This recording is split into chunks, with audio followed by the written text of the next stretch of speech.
Hey everyone, and welcome back to The Inside Look. I'm Tyson Alger, joined by Ken Woody as always, and we are rested and we are ready to get back to football. Ken, how was your bye week? It was great. It was a tough game, to get through. The Ducks won, but it was not an easy one.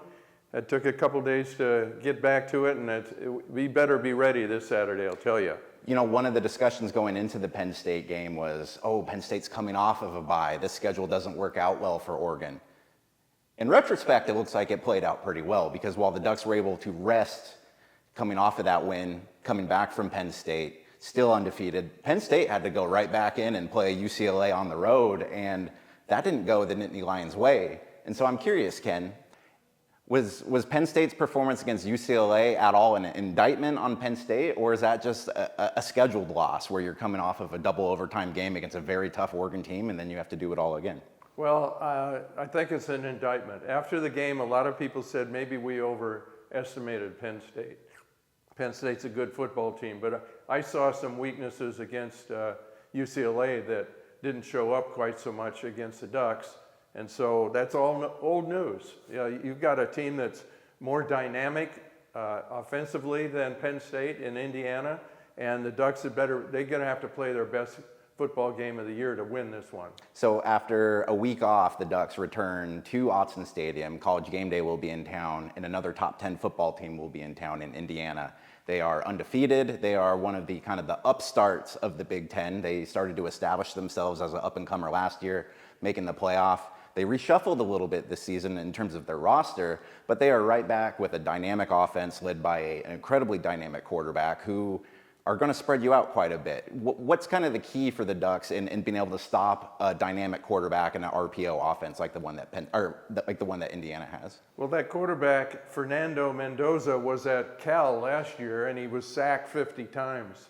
That's not going to happen at Indiana. They have an outstanding offensive line. They've got a good receiver in Elijah Surratt.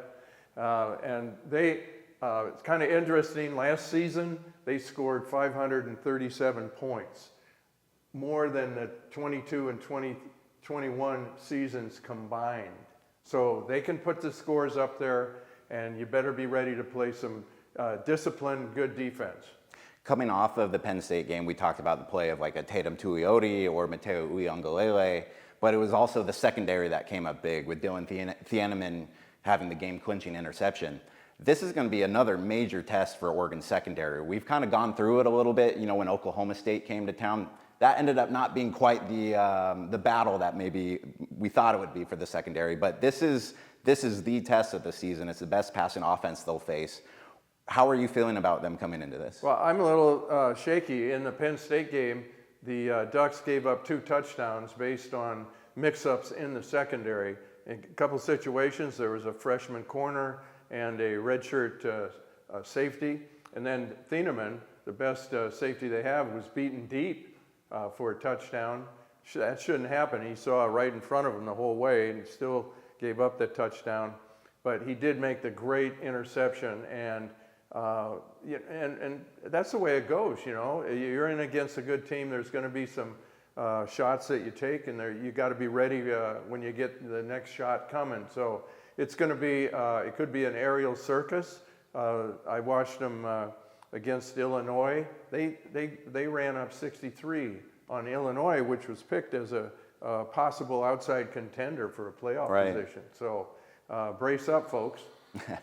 So I know we've talked about Dante Moore a lot already, but that's kind of what comes with the territory when you have a quarterback who is as good as he's been so far. What's really impressed me covering this Oregon offense for the last 3 years is Bo Nix completed 75% of his passes. Dylan Gabriel came in and completed 75% of his passes. Dante Moore came in, and at UCLA, he was hovering around mid-50s, 60% or so in his completion percentage. What is it about him that's allowed him to make that leap? But also, what is it about this Oregon offense that has allowed 3 different quarterbacks over the last 3 years to be so efficient in the way they run this offense? Well, the one thing about the average quarterback, given a pocket presence and not a lot of pressure, is going to have a good completion rate. But where Moore really showed it against Penn State, he had 4 passes at least, by my count, of over 20 yards completions, where he had to run out of the pocket And the thing about him, that when you see him do that, he's still looking downfield for his target. Meanwhile, there's guys grabbing for him, and it's not like he's looking at them and trying to get away. And he was absolutely through darts, one across the field and one right down the sideline, several. I mean, he really showed his skill as a marksman there. So I think that's something that separated him, particularly from Drew Aller. Do you expect the Indiana defense to throw anything special at Oregon in this game? Like what do you think their game plan is for trying to stop? You know, we've talked about how Indiana is such a good offense for Oregon to stop. The Ducks have to stop Indiana has to stop Oregon's offense as well. How do you think they're going to go about doing that? Well, last year, Indiana was second in the nation in overall defense and first in the nation against the run. What do you think they're going to be? They're going to be trying to stop the run. Their coach is a lot like Lanning. The line of scrimmage is where it happens and where it's decided.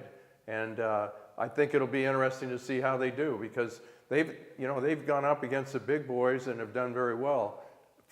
First in the nation against the run is real good. I do want to show you one thing that fans should look for, and they're called RPOs, and it means run pass option.